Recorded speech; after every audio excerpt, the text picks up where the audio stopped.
It's a sad couple of days, obviously, with the tragic events in San Bernardino yesterday.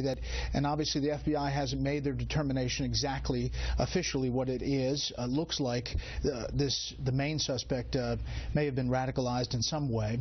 Yesterday, as it was happening, President Obama said this about the issue of gun control. For those who are concerned about terrorism, some may be aware of the fact that we have a no-fly list where people can't get on planes, but those same people who we don't allow to fly could go into a store right now in the United States and buy a firearm, and there's nothing that we can do to stop them. He's calling for legislation.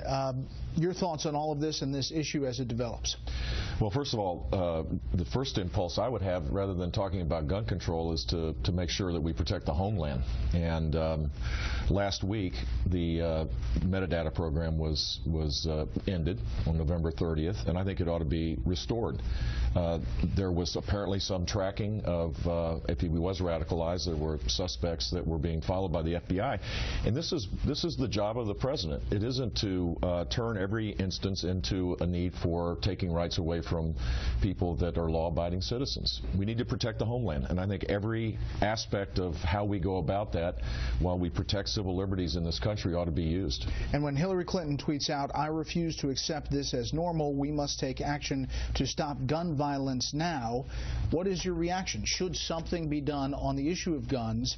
Put this issue aside. I don't think so. I don't think that there's a federal government solution to this. The issue of these mass violence, which is so tragic and it really breaks everyone's heart, ought to be, the main thing that we've seen up till now is mental illness. And we could do better probably identifying people before they go completely out of control. But there's this impulse to always solve a problem in Washington, D.C. Typically ends up taking rights away from law-abiding people. George.